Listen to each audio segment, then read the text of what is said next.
तो प्यारे विद्यार्थियों नमस्कार, स्वागत है आप सबका एक और नए वीडियो में। प्यारे विद्यार्थियों, आज हम यहाँ पर देखने वाले हैं अर्धवार्षिक परीक्षा 2024-25 के लिए कक्षा 10 का सामाजिक विज्ञान विषय का पूरा क्वेश्चन पेपर और इसका पूरा सॉल्यूशन। तो प्यारे विद्यार्थियों, आप सब लोगों से रिक्वेस्ट है कि आप लोग इस वीडियो को पूरा देख कर जाइएगा ताकि आप सभी को पूरा का पूरा क्वेश्चन पेपर अच्छे प्रकार से समझ में आ सके। तो देखिएगा, आपकी अर्धवार्षिक परीक्षा कक्षा 10 का सामाजिक विज्ञान विषय का क्वेश्चन पेपर कुछ इस प्रकार का परीक्षाओं में आपसे पूछा जाएगा। जैसा कि मैं आपको यहाँ से बता रहा हूँ, बिल्कुल टोटली इसी प्रकार का क्वेश्चन पेपर आपसे परीक्षाओं में पूछा जाएगा। तो चलो हम जल्दी से आगे बढ़ते हैं और समझते हैं आपके इस क्वेश्चन पेपर को और इसके पूरे सॉल्यूशन को। तो देखो, इस प्रकार का पूरा पेपर है आपका, जिसके लिए आपको समय दिया जाएगा 3 घंटे का और पूर्णांक होगा आपका 75 अंक होगा। तो यहाँ से आप सब लोग इसको देख लें और पूरा का पूरा समझ भी लें ताकि आप सब लोग अपनी परीक्षाओं के पेपर में इसको हल करके पूरे के पूरे अंक प्राप्त कर सको। अब चलो जल्दी से हम आगे बढ़ते हैं, समझते हैं कि आपका ये अर्धवार्षिक परीक्षा का पेपर किस प्रकार का आया है और आप सबको अपने इस पेपर का सॉल्यूशन कैसे पूरा कंप्लीट कर लेना चाहिए। टोटली पूरा का पूरा क्वेश्चन पेपर आज मैं यहाँ पर आपको सॉल्यूशन के साथ में बताऊँगा। तो देखो, अब आगे बढ़ते हैं, समझते हैं आपके पूरे पेपर को और इसके पूरे सॉल्यूशन को। तो देखिएगा, इस प्रकार का पूरा आपका पेपर होगा अर्धवार्षिक परीक्षा 2024-25 कक्षा 10 का। ये सामाजिक विज्ञान विषय का पेपर है जो कि आपका सेट बी है। सेट बी में आपको 3 घंटे का समय दिया जाएगा और पूर्णांक आपका 75 अंकों का होगा। कुल मिलाकर इस प्रकार का क्वेश्चन पेपर आपसे परीक्षाओं में पूछा जाएगा। अब चलो जल्दी से हम आगे बढ़ते हैं, समझते हैं आपके पूरे पेपर को। तो देखो, इस प्रकार का पूरा पेपर है आपका। अब चलो मैं आपको एक एक क्वेश्चन के आंसर बताता हूँ। पहला क्वेश्चन, किस राज्य ने संयुक्त वन प्रबंध का पहला प्रस्ताव पास किया? तो देखो, ओडिशा राज्य ने प्रस्ताव को पास किया था। फ्रांस में किसकी छवि सिक्कों और डाक टिकटों पर अंकित की गई है? तो देखो, मरियान की छवि सिक्कों और डाक टिकटों पर अंकित की गई है। तो देखो, दूसरे का राइट आंसर क्या आ जाएगा? सा। उसके बाद में अब अगला क्वेश्चन देखते हैं, निम्न में से किस देश में यूरोपीय संघ का मुख्यालय स्थित है?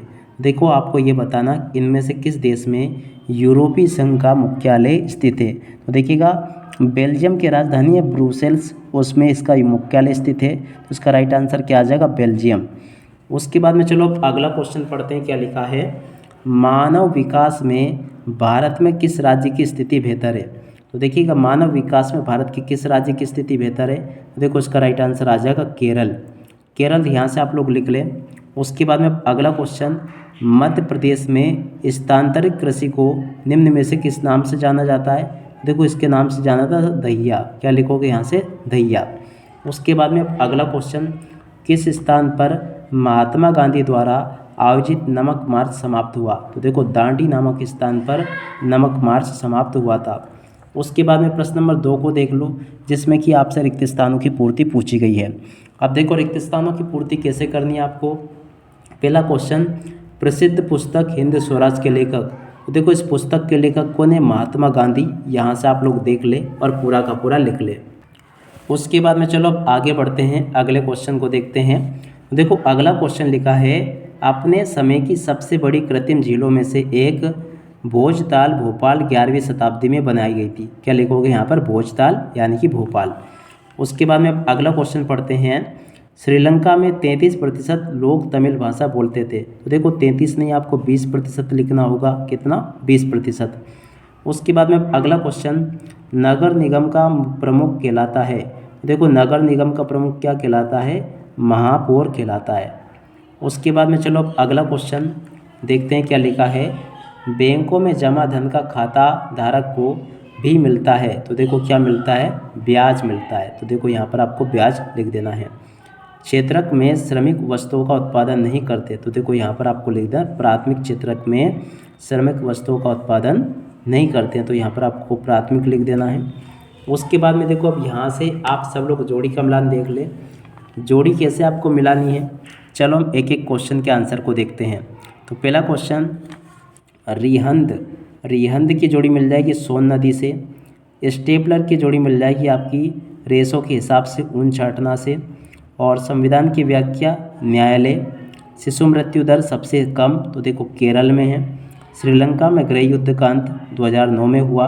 नाबार्ड की स्थापना 1982 में हुई। तो देखो इस प्रकार से आप सब लोग इन क्वेश्चन के आंसर को देख लें जो मैंने यहाँ पर आपको बताए हैं। इसी प्रकार के क्वेश्चंस आपसे आगे परीक्षाओं में पूछे जाएंगे, तो आप सब लोग इन क्वेश्चन को देख लें और पूरे के पूरे इन क्वेश्चन के आंसर को समझ भी लें। अब उसके बाद में देखो अब यहाँ से आपसे सत्य असत्य पूछे गए हैं। अब देखो सत्य असत्य आपको कैसे देखने हैं। पहला क्वेश्चन पढ़ते हैं, भारत का 70% धरातलीय जल क्षेत्र प्रदूषित है। देखो ये भी आपका असत्य हो जाएगा। उसके बाद में देखो अगला क्वेश्चन देखते हैं, 1861 में एमेनुएल द्वितीय को एकीकृत इटली का राजा घोषित किया गया। ये भी आपका क्या होगा, सत्य होगा। उसके बाद में चलो अगला क्वेश्चन, औद्योगिकीकरण के बाद ब्रिटेन में कपास का उत्पादन घटने लगा था। तो देखो ये भी आपका क्या हो जाएगा, सत्य। आप सब लोग इसको देख लें और पूरा का पूरा इसको समझ भी लें। यहाँ तक के सभी क्वेश्चंस और उनके आंसर्स मैंने आपको बता दिए। अब उसके बाद में चलो अगला क्वेश्चन पढ़ते हैं, संविधान द्वारा 22 भाषाओं को 7वीं अनुसूची में रखा गया है। देखो ये भी आपका असत्य होगा, क्योंकि संविधान द्वारा 22 भाषाओं को 7वीं नहीं 8वीं अनुसूची में रखा गया है।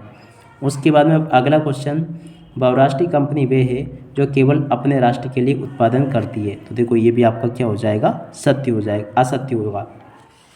उसके बाद में सार्वजनिक क्षेत्र में लोक कल्याण की भावना नहीं होती है। तो देखो ये भी आपका असत्य होगा। देखो यहाँ तक के सभी क्वेश्चन और उनके आंसर मैंने बता दिए।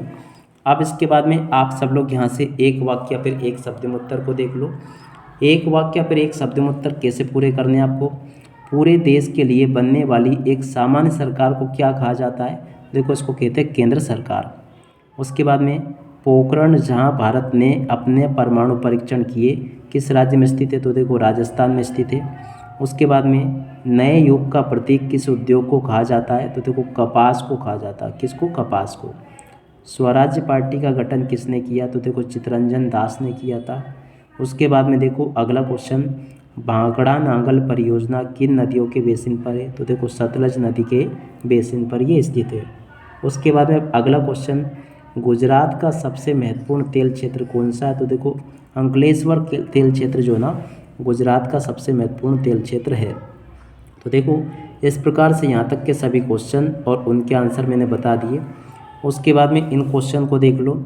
प्रश्न नंबर 6, सतत पोषणीय विकास से क्या आशय है। मृदा संरक्षण से आप क्या समझते हो।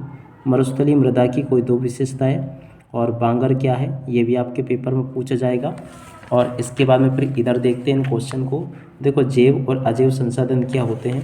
भारतीय कृषि की 2 समस्याएं, खरीफ और रबी की फसलों में कोई अंतर। प्रथम विश्व युद्ध में सहयोगी मित्र राष्ट्र कौन कौन से थे। अफ्रीका में 1980 के दशक में कौन सी बीमारी तेजी से फैली। गुमास्ता कौन थे। प्राच्य शब्द का अर्थ लेबल से क्या तात्पर्य है। अर्थव्यवस्था के प्राथमिक क्षेत्रों को उदाहरण से तो आपको समझाना है। वैश्वीकरण से क्या तात्पर्य है। विदेशी व्यापार क्या है। और उसके बाद में देखो इस प्रकार से क्वेश्चन पूछे जाएंगे। प्रश्न नंबर 20 तक के क्वेश्चन मैंने बता दिया आपको। अब इसके बाद में इधर आ जाते हैं, इन क्वेश्चन को देखते हैं। तो देखो ये वाले क्वेश्चन, 21वां क्वेश्चन ये लिखा है, 22वां क्वेश्चन ये दिया गया, 23वां क्वेश्चन ये लिखा है। तो आप सब लोग इन क्वेश्चन को देख लें और पूरा का पूरा इनको समझ भी लें। अब इसी के साथ में इस वीडियो को यहीं पर पूरा करते हैं। नमस्कार, जय हिंद, जय भारत।